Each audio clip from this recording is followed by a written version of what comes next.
Give me a sec. No, literally all of the names for all of the Swedish.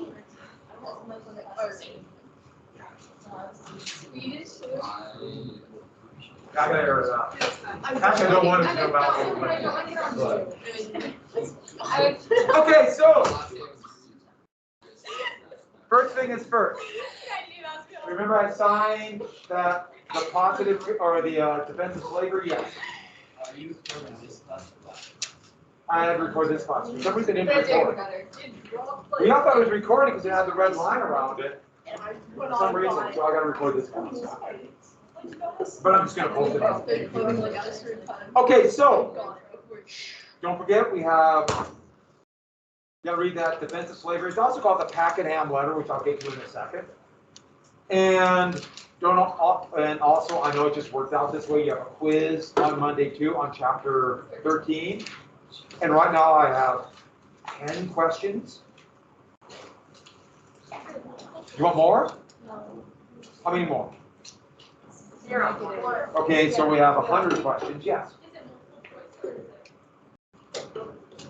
It's going to be 10 dioramas. You have to be 10 separate dioramas to run 10 shoeboxes. Play figures. Won't that be fun? That would be fun. I strapped up. Maybe not 10. Actually, we did that special topics, make dioramas of Cold War bomb shelters, and that they actually have lots of that. So that was actually really fun. Yeah, we should do that. You're not in special topics. Well, when we get You could be, yeah. Sign up for next year. It's a fun class. It's going to be magical. Yeah, I want everyone to do well on these. And it just worked out. I'm sorry they're both on the same day, but that's why. And we're leading up to the Mexican-American War. So we're coming up to that, all the events that led up to that. And to add this really quick about the Mexican-American War, if you have a war where you name the two countries, right? Mexican-American War. Does the winner come first or second? Second. Mexican-American War, who won? America. No. French. Well, that doesn't really count because that's not the same thing. The French, that was to the colonists that are the same. But let's say the Russo-Japanese War, who won? The Japanese won. The Turco-Russian War, who won? Russia. The Franco-Prussian War. Prussia. The Cat-Grizz game. Yeah, see? It's great. That makes perfect sense, yeah? There are a lot of cat people in there last period, only a few now. It's cute that you wear it, though. I mean, stay proud. Yeah, so that's, it's proper to say Cat-Grizz. So with that, and if you don't care, good for you.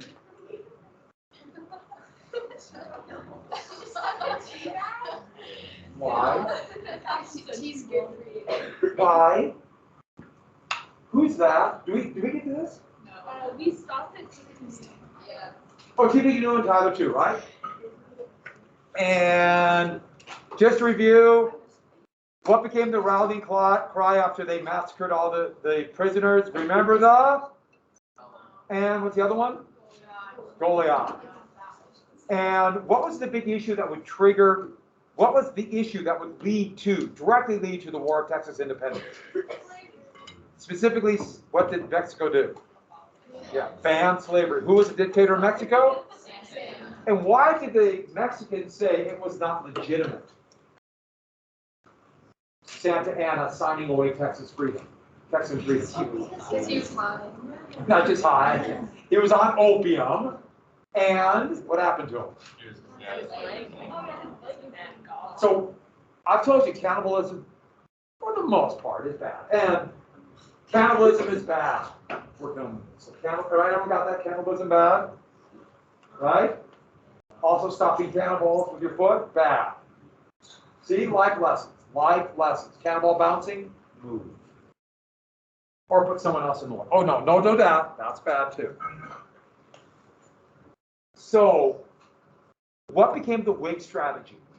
If they couldn't Or they hated the democracy. But if you can't beat it, who would they try to find a candidate who looked or seemed like whom?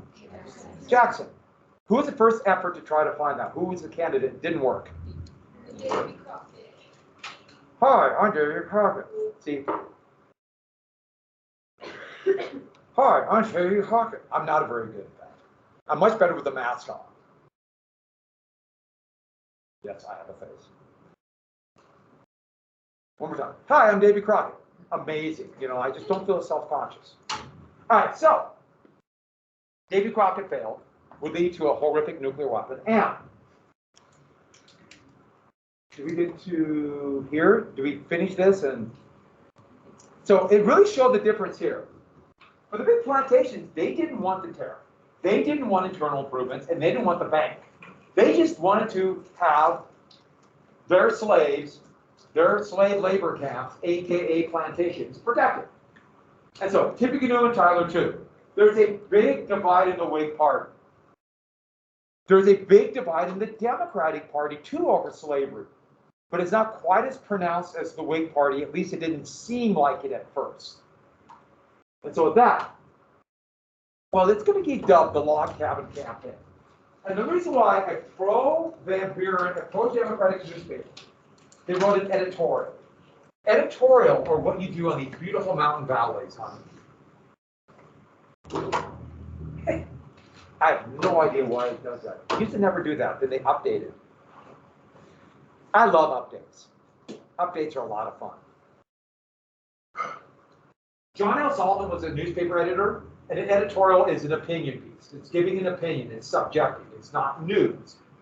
And he's trying to bash Harrison. By the way, John L. Sullivan would be the guy who invented the term manifest destiny. Remember that? And so he would write a thing saying, William Henry Harrison is not fit to be president. He would rather sit on the front porch of his log cabin and drink hard cider than deal with the problems of America today. Now, the thing is, William Henry Harrison was born to great wealth. He lived in a mansion. He didn't have a log cabin.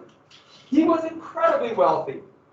And how did the Harrison campaign react to that newspaper article? Yes! That's exactly the image they wanted. They wanted to look like the rough-hewn Westerner in buckskin, not the rich patrician he was. And the Democratic supporters fell right into their trap. They wanted people to think he was just like them. And so, you're going to start getting all of these things of William Henry Harrison around log cabins with these soldiers, remember, Tippecanoes, you can fit that, winning on the frontier, hard cider. Here's the Whig Almanac. There's a hard cider and log cabin almanac. So this rich aristocrat can act like a commoner. They even built a log cabin in the trees outside of his mansion so he could sit on the front porch and people could visit him. And he'd be on a rocking chair. It was pure image. This is not him. This is not reality. But they didn't have to win all the votes. Just pull enough away to win the Electoral College in states and become president. Image. I can't emphasize that enough. Portray an image. And what about the issues? What did Harrison talk about the issues? The biggest issue was Texas. What did he say about Texas? The Battle of Tippecanoe. He didn't talk about the issues. All image. Avoid the issues. Everyone got that. Avoid the issues. Stick with the image. And so they were able to portray the Democrats, the party that is all root was the common man, and their leader, Martin Van Buren, who was dirt poor, had nothing when he was born, not like Harrison, who was born rich. They could portray him as the elitist and out of touch. And it's such an effective campaign trick. And so here we have, I know I could look at your eyes and do that, the screen has shifted. This was a little thing that for kids, they would put a picture in, and you would look through a viewfinder, and you would flip it back and forth, and through the lens and make it look like it was moving. They mentioned they would be called stereoscopes, and the Viewmaster. But here's Van Buren, and it says, a beautiful goblet of White House champagne. And he's drinking this, and he's smiling and happy because he's the elitist. That's what they drink, champagne. Yet you give him an ugly mug of log cabin hard cider and look at his face. Ew, the drink of the commoners. And this stuff was effective. It worked. Soon, you're going to have this all over the place. In fact, Martin Van Buren, the previous president, actually before Jackson, Adams, had a billiards table. You know what billiards is? In the pool, kind of looks like pool. And so they said, look how elitist Van Buren is. He has a billiards table, which is just ridiculous. It worked. And soon, the Whigs would have these massive campaign rallies where they invite all of these people to come out, and they started rolling this ball. Soon there'd be a couple of them. It was leather with cotton inside from town to town. And they get to the town, have a big parade with bands and log cabin floats. And they also start the first campaign buttons, which is just like putting your lapel in just a little log cabin. And they would all come out and support this. And the rolling ball is just, it's a great idea. They would have little slogans that are meaningless, things like the Democratic ball set on, to guide this ship, old tip. Farewell, dear Van, forgotten man. You know, silly stuff like that. And at the end of the parade, there'd be barrels and barrels and barrels and barrels of what? Hard cider. Remember who gave you the hard cider? Vote Whig. All image, all cultural stuff, not anything real, and it was very effective. I should add, they bought so much hard cider from one distillery in Illinois, that the word for alcohol became synonymous with that family name. It was called the Booze Distillery. And that's where the term booze came from for alcohol. For the election of 1844. The Booze Distillery. And, this might make a good bonus question, and here's one, the Kinderhook Fox caught. Here's Van Buren caught in a log cabin, can't get out log cider. And following Jackson's policies, Jackson always looked like a cadaver in these paintings. Of course, he kind of did look like a cadaver, flipping over the log cabin. And the Democrats were shocked. How could people fall for this so obvious of a campaign ploy that's not based in reality? Harrison was rich and born rich. He's not a commoner. He's not like you. But here's another poster, and it worked. They really tried to portray old Kinderhook. That's supposed to be Van Buren. He's old Kinderhook, Kinderhook County, New York. He's a commoner. Old Kinderhook, man, he's just like you, old Kinderhook. He's a common man, old Kinderhook. He's okay. And that's where okay comes from, old Kinderhook. He's okay. So this election gave us the term, the phrase okay and boobs. Yes. Really. Okay came from this election. Yeah. And then you ever see it written down like you see OKAY? No. It was okay. Then they added that later. And now it's international. All over the world, they know okay. But it came from old Kinderhook. It might have been, there's a derivative of all right. It's not like okay. And so the Van Buren people jumped on it, and that's where it became popular. Now this cartoon is awesome. So it shows Van Buren, and that was some treasury. We're not going to go into detail about this, but his plan for the bank. Did not have a bank. And he's trying to get to the Capitol. Being led by Andrew Jackson. The cadaver is Andrew Jackson. But he can't get there because of the pile of hard cider and log cabins. He can't follow Jackson's footsteps. It's over for him. And the people have had enough, as seen by this pig-faced man right here. Those horrible pig-faced people that were roaming the plains at this time. You see what he's doing? It actually took me a while to figure it out.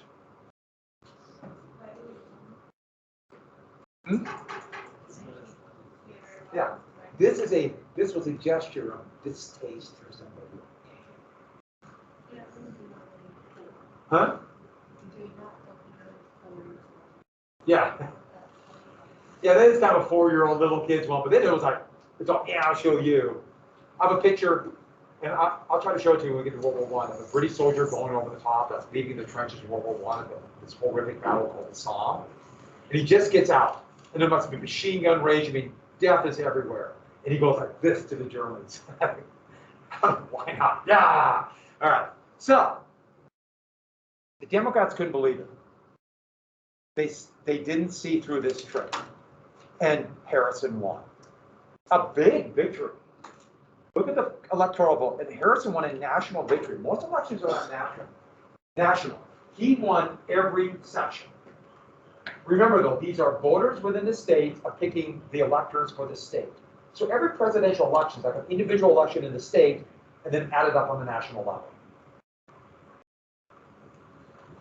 And the Whigs did well in Congress. A national victory. By the way, what are the Democrats going to do? The Whigs seem to find the trick. They really thought democracy, the common man will always vote for people like them who care about them. You can argue if they're good policies or not. So are the Democrats going to jump on the bandwagon of doing image and try to use arguments like that? Or are they going to do, we really stick with the common man, and we're going to fight for you, or find image? Yeah, they'll jump right on the bandwagon. And this is the thing you got to get down by 1840. This is going to set the stage for all campaigns since. Every single one. Now, it is all cultural image. All of it.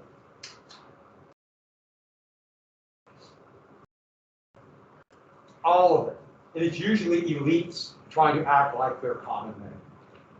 My favorite when George W. Bush, who was incredibly elite, born of this patrician, wealthy family, yet right after he was elected president in 2001, his campaign realized he was going to run for re-election. We got to really push this. So they bought him a ranch. So he could go around and act like he was a cowboy. There's lots of shots of him with a chainsaw cutting wood.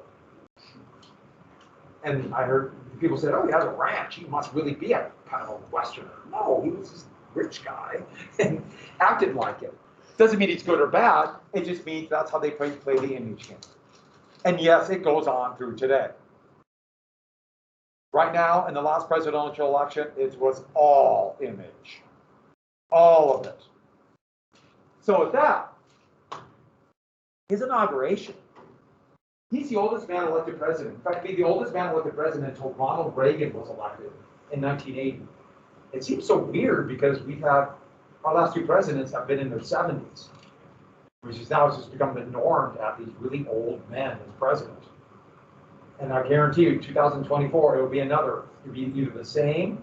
No, my guess is it'll be one of two old men will be president again.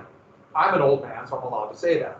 And he wanted to prove he was young, fit, and vigorous. Yeah. He was very young, not the youngest. The youngest man ever elected was John Kennedy. The youngest man who ever became president was Teddy Roosevelt, because he was vice president and McKinley was shot. And like Clinton was young. But, and George W. Bush was relatively young. But Trump was in the 70s and Biden was even older. And so with that, and my guess is it's going to be one of those two again. So we're going to be late 70s into our 80s. Into our 80s. So with that, where are we at here? Oh, the inauguration. Who had the American system? Yeah, and everyone thought Harrison was a puppet of clay. And so he wanted to prove he was not a puppet. And he wanted to prove that he was young. So in a sleety, miserable day, he is going to give the longest inaugural address still, up to this day.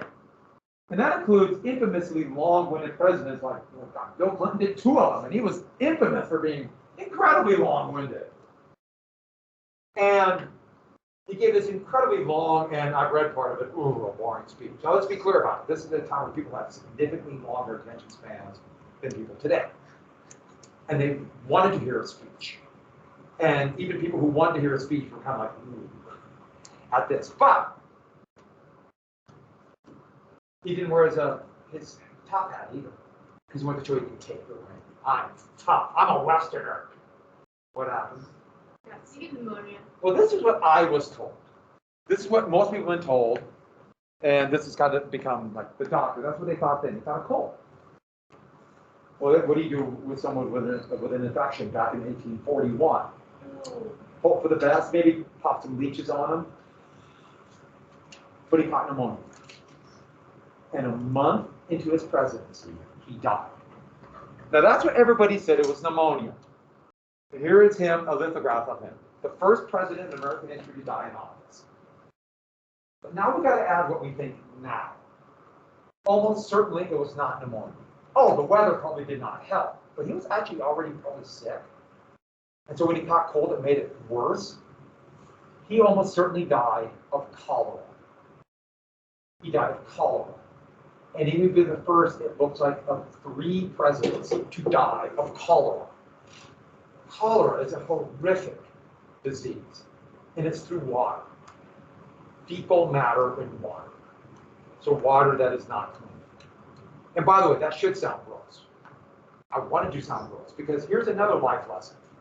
Cholera bad. So we got cannibalism bad, stopping cannibals with your foot bad, cholera bad. London was having a horrific epidemic of cholera. And so, with that, Harrison said, who's president? Who? Tyler! By the way, there's no vice president. John Tyler's president. And remember, he totally disagrees with everything that Harrison wants. Did I say Harrison? I'm sorry, Clay. Now, Clay, who's now in the Senate, he pushed through his American system. The big things he pushed through, not so much internal improvements, like actually aid for railroads. He pushed through a rechartering of the bank and raised the tariff. That's what Clay got through Congress. That was the Whig platform, even though they avoided it during the campaign. And Clay just assumed Tyler might be opposed, but I'm Henry Clay. In fact, everybody was calling him then, calling Henry Clay Mr. Whig by then. He will sign it. What did Tyler do instead? Tyler vetoed it. 3 separate times, Tyler vetoed it. The Whigs were furious. Think about this for a second. The Whig president is vetoing the Whig agenda. So, members of Whigs in Congress got together and kicked Tyler out of the party. They kicked him out. They were so mad at Tyler, and all but one of his cabinet members quit. Here's the thing. Could he become a Democrat? No! The Democrats didn't want him either. He left the Democratic Party because he hated Andrew Jackson and the democracy so much. He thought, he was shocked when Andrew Jackson was like serious about this democracy. So what party is he? He's no party. He's the second president in American history without a party. Everyone got that? He doesn't have a party. Washington was not a member of a party. Tyler. And Tyler was, Washington chose that. Tyler kicked out of all. They hated him. And he hated him back. Tyler's going to spend the next 3 years of his presidency and the next 40 years of his life trying to figure out ways to get revenge and get them back. He was a seething pool of resentment, of just anger and wanting to get them back. And everybody was out to get him. And by the way, you might know people who are seething pools of resentment and anger. You might be a seething pool of anger. And let me say this, it is shockingly corrosive. It makes you bitter, angry, and probably friendless. So try not to be that way. See, that's another life lesson, right? That's actually a pretty good one. How do you not be that way? I don't really know. I'm sorry, I don't have that answer, except don't. So, by the way, you want to see the most famous seething pool of resentment in American history? Richard Nixon, who will forever change America, partially by his resentments to this day. So that, well, one big accomplishment of his presidency, at least at first, was Daniel Webster stayed on as Secretary of State. And he negotiated a treaty with, this is with Britain, the Webster-Ashburton Treaty. And there's a couple big controversies. The biggie was the Maine border. this area was contested. And there was actual war along the frontier, along the Aroostook River, which, by the way, Aroostook is fun to say.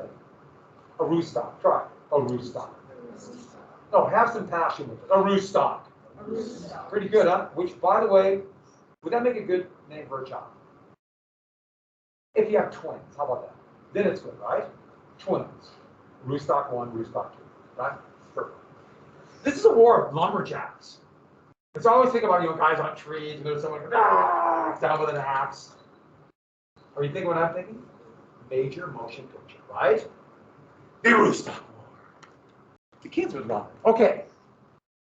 Well, they negotiate this treaty, and it solves some of the issues around like demilitarizing the Great Lakes, the borders around Minnesota, but the big one, the Maine border. Now, two things. It showed to both countries, Britain and the United States are actually much closer than they're acting. They're pretty confrontational, but they should be trade partners. They have a vested interest. But the other thing is this. Oregon. They're both really want this. And it looks like this could lead to war. So they should be together as this or closer. But Oregon, and there's a lot of resentment. Most people in the United States, citizens, have a lot of anger against Britain. That has not dissipated since the Revolutionary War or the War of 1812. And then immediately after this, Webster resigns. So every single former member or Whig, former member of Harrison's cabinet, all resigned. And John Tyler only has a small little cadre of basically big plantation owners. That's it. That's the only people around Tyler. By the way, Tyler's great-granddaughter just passed away.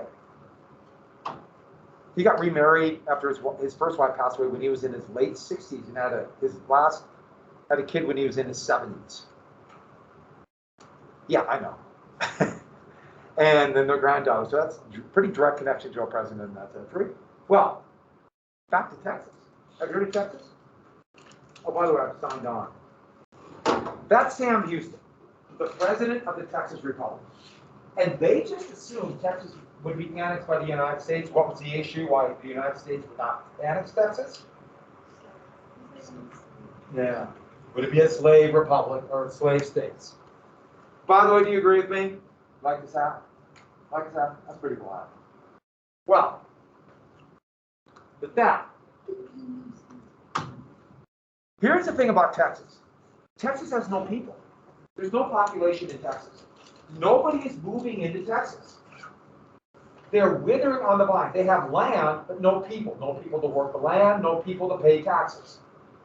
Why would anybody move to Texas? They're trying to encourage more immigration from the United States. But people don't want to move to Texas because Mexico might come back in and take it. In fact, that's Houston's greatest fear, that the Texas Republic will crumble and Mexico will come back in. So nobody's moving to Texas. They have no tax base.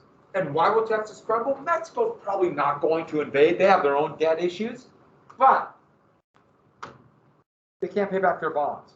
They have all this debt and they have bonds to pay back. Now, what does Texas have to do with the interest rate they give on bonds to encourage people to loan them money? They keep having to raise them. They're going broke. Virtually all the tax revenues they raise are now going to pay back their debt. This country is at the end unless they're annexed or something else happens. One more thing. They have to pay back this debt in what? Specie. Gold and silver coin. They don't make gold and silver coin. They don't have a gold and silver machine in Texas. So they're tied to a finite amount. This is crushing their finances. This is also a reason why you don't want to be on the gold standard. Wow, do you have? It is destabilizing to have very few choices. We'll get to how bad the gold standard is down the road. There's a little depression coming up. You might have heard of it. It's a great one. But, so he needs to be annexed. But the U.S. won't do it. So how do you push the United States to annex it? Well, let's be clear. If you can't be annexed, Houston's next goal, no return to Mexico. And so with that, in this beautiful lush mountain valley, Tyler thinking the same thing. Tyler wants revenge.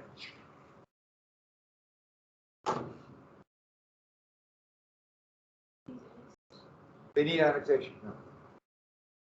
Tyler wants revenge. He appoints a new Secretary of State from Virginia, Abel Upshur. Abel Upshur. Yes, that's a great name too, Abel Upshur. He's a protege of this guy from South Carolina who wanted to unify the South to protect slavery with nullifying the tariff. Have you heard of him? Yeah, he's Calhoun, I think his name. I don't know. I feel like I have the urge to yell. But maybe we can find another way. Texas.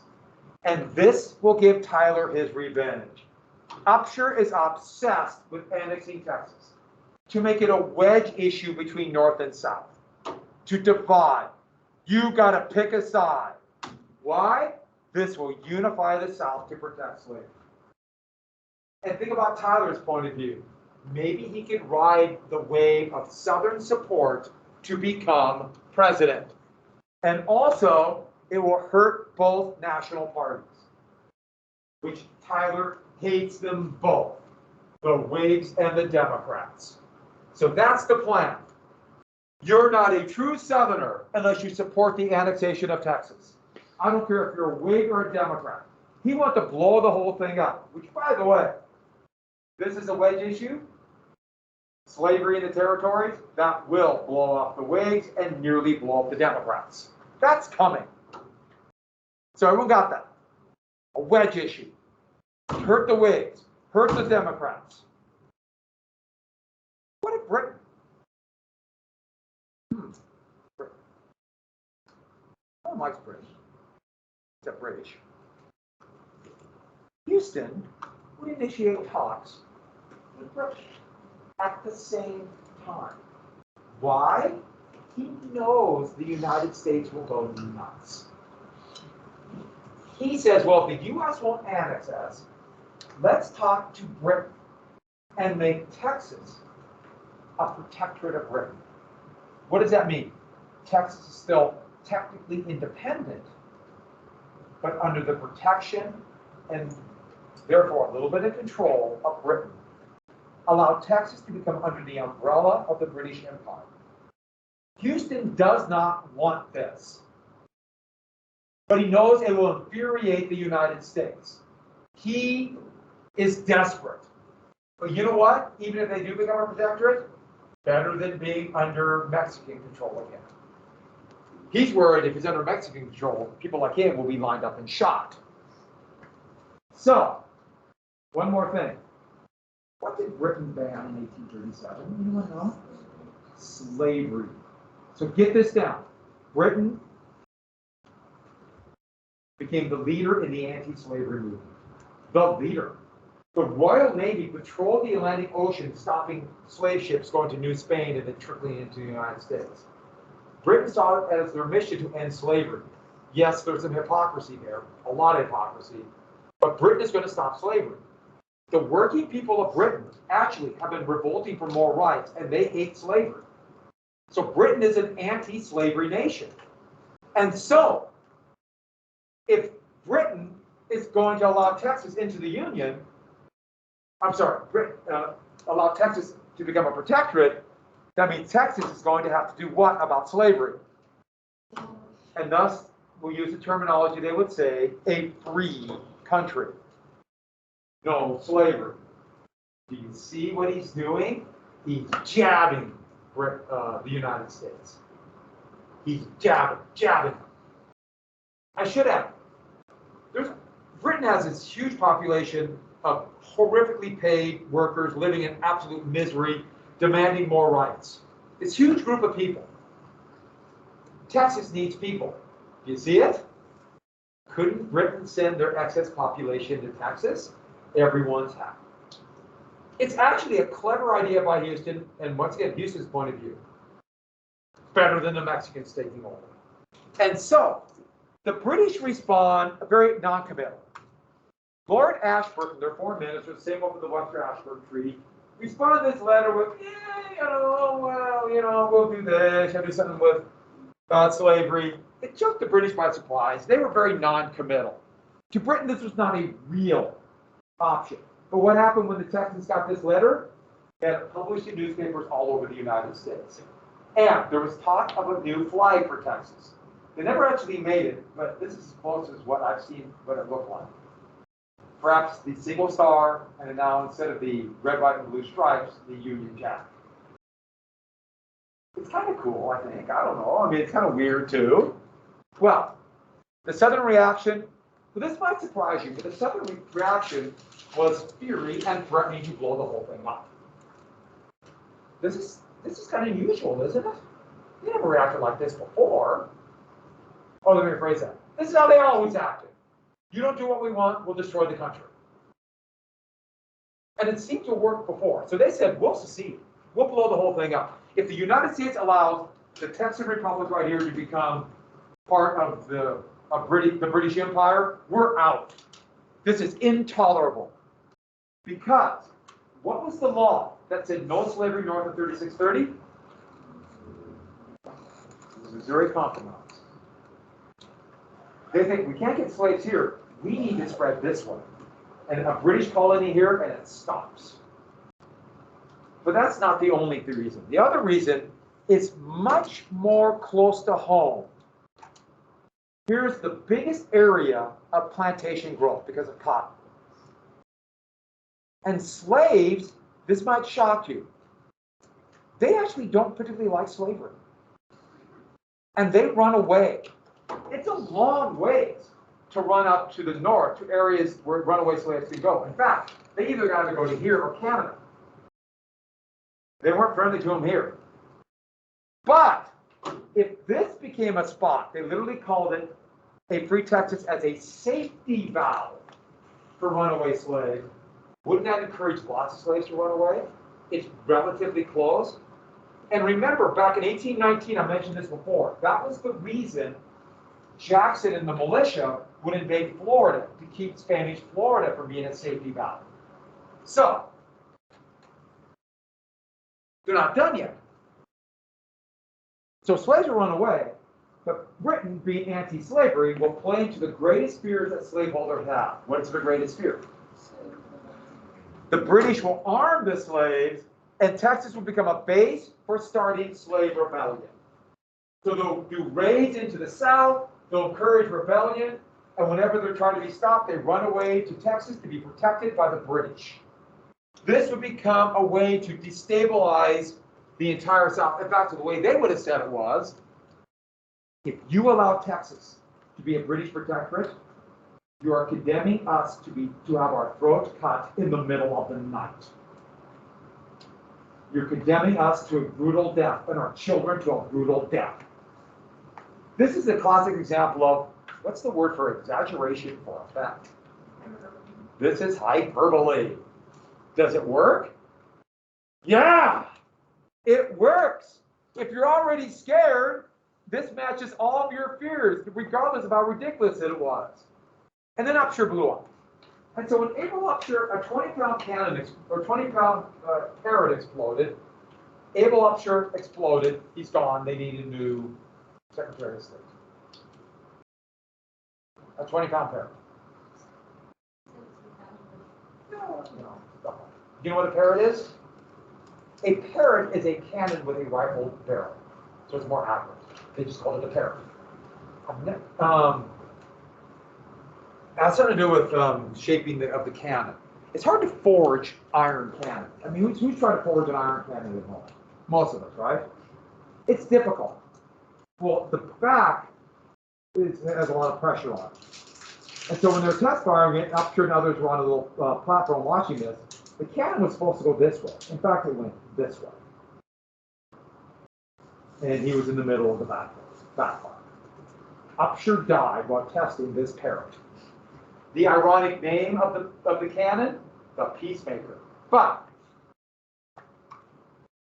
what happened was, we need a new Secretary of State. And that could only mean one person. Who? John C. Calhoun. See, I tried to make you think I wasn't going to do it. You're leaving? What are you going to bring us back from the raffle? You can put your name in the raffle. I'll be over there. I don't really want my name in the raffle because there's a chance I could lose. I want you to rig the raffle in my favor. I can't do that. Oh, because it's on film. I'll shut the camera off. We'll start over. Basically, if you wear like birds or Montana state colors, you can put your like in who you think's gonna win in the normal bucket, and then whoever wins the game on Saturday is going to will pull from that on Monday and win a $50 gift card to you or something.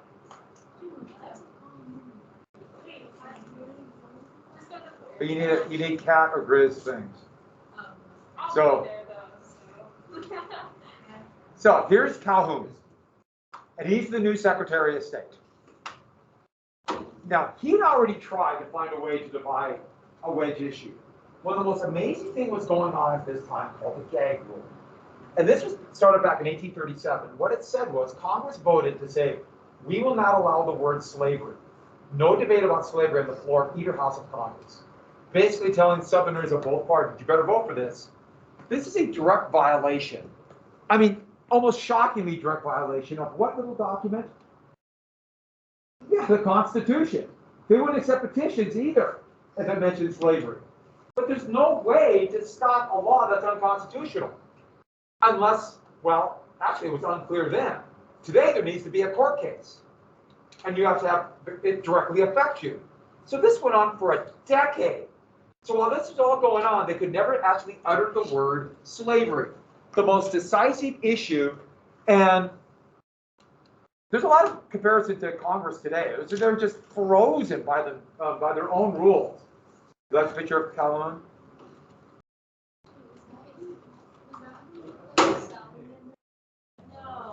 Well, Calhoun is going to write what's called the Pakenham Letter. Lord Pakenham was the British ambassador to the United States. His uncle was the general who got packed in a barrel of rum after the Battle of New Orleans. Remember I told you that story? Yeah, so. And in this letter, it's all about Texas. Basically saying, responding to Lord Aberdeen's kind of wishy-washy letter. Basically saying, you cannot annex Texas. But Calhoun doesn't care too much about Texas, except for the fact that it affects what? So he tied it into slavery. He tied it to slavery. I don't know why I put ties, but whatever. And he tied to slavery. And what he said was basically, not just that, annexing Texas was bad. Not just that, because it might stop the expansion of slavery, or even the slave safety valve issue. No. He turned it into the system of slavery was better than the system they had in Britain of wage earners. Slavery is better than that. Because the slaveholders don't do it for money or personal gain. What do they do it for? They're helping the slaves. The slaves were savages, and they're brought over to the United States and they're civilized. Slavery was a pretty good system. While workers in factories are mistreated and brutalized, slaves are civilized in the family. Isn't that exactly what slavery is? Now, me saying that, wow, that makes sense, and I wish I was a slave. But this is already kind of talked about. What we talked about. We'll say that slavery is better than the system in Britain. And he called it eventually the positive good theory of slavery. Now, we're going to talk more about this because this is going to become the justification for slavery. Wouldn't it be good if we actually read part of the Pakenham letter? That should be a kind of a handy thing to read. It's almost like I planned this. What is this? That first thing we have to read for Monday? The Pakenham letter. That's the Pakenham letter. Elements of it, right? Has everyone got that? That's Pakenham letter. So, with that system's better. So what system do we want in Texas and therefore the rest of the territories? Slavery. Now, he says Britain is bad. But what part is he really talking about? What section? What section is close to Britain? New England and the North. He's talking about Britain, but what he's really saying is, do you want the northern system to go in there? And let's just put it this way. To say this was divisive is an understatement. It was divisive, but that's what Calhoun wanted. He wanted the country to be disunified. Why? So the South could unify to protect the Union with slavery. He thought the only way to save the Union was to keep it disunified. You see a problem with that down the road? Maybe. Well, fortunately, when tensions were the highest, it's the perfect time to have an election. The election of 1844. And the argument is, what kind of country are we going to be, people? Will it be the southern system, as seen by this picture, or the northern system? Slavery or free labor? That's cotton. They're picking out the seeds. Those are slaves. So with that, but here's the important thing. Here's the important thing. What system will move next? And remember what I told you was the issue for the trigger of Civil War? Slavery in the territories.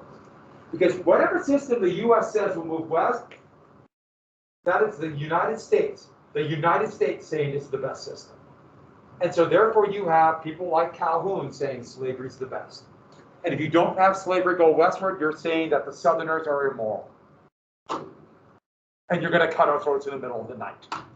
So the Democrats think they have a big chance. A big chance. At their third convention, Martin Van Buren looks like he's going to be the nominee. Van Buren's going to roll in and get the presidency. He'll get the triumphant return of Van Buren. Here's Van Buren right here. The convention was in Philadelphia, and that's the building he was in. But many people thought Southerners thought he was a Trojan horse. Have you heard the myth of the Trojan horse? Great legend. So, horse, and they, as a gift to the Trojans, the Greeks gave them the Trojan horse. And who was hiding within the horse? By the way, the funny thing about Greek mythology, the god of the sea, Neptune, the Greek symbol for him was a horse. And I'm sort of like, okay, well, why not, right? They thought he was a Trojan horse because Southerners believed he was really free soil. Now, free soil is a terminology they gave to a politician who says no slavery in the territories. Free soil. No slavery in the territories. And Van Buren was avoiding the issue and kind of hemming and hawing about Texas. And so Southerners are saying, he's not really with us. He's from New York. We can't trust him. He's a free soil. As it would turn out, they would be right. But he didn't win the nomination. They would have vote after vote after vote after vote. Does anybody know what a dark horse is? About for horse races. It's about horse races. It's what? It's a good song by Katy Perry. Don't know what Katy Perry is. But What? she's like a singer, right? That's really the extent of my knowledge of Katy Perry.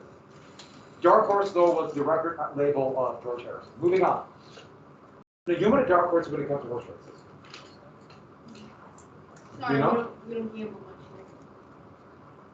What? You just not listen. No. You know what a dark horse is in a horse race? The underdog. They found a dark horse. Yeah, it's an underdog. No, my music was, I told, and you will probably do, almost everybody does, your formative ages for music and the kind of music you like when you go about 17 to 25. So the music you like, and I will probably be the style of music you like for the rest of your life. Not everybody, but I like the new stuff.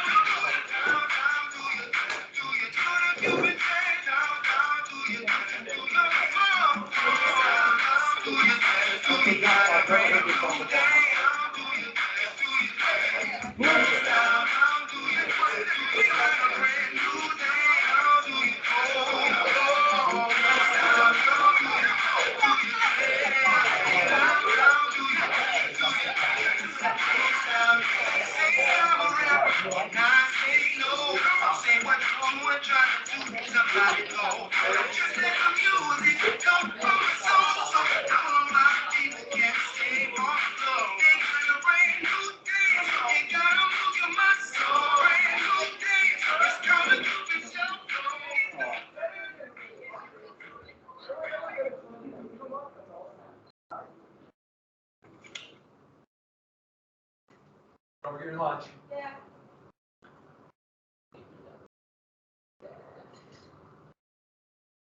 Yeah, you're the bird speaker. I'm just talking about this.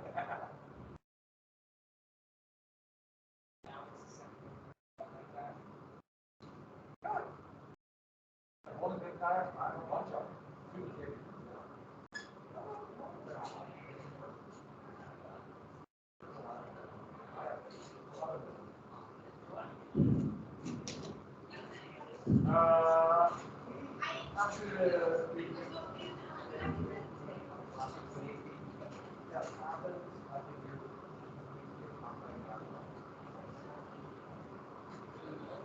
Class.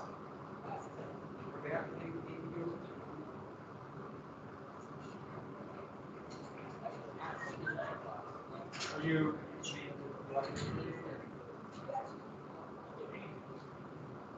Especially last year.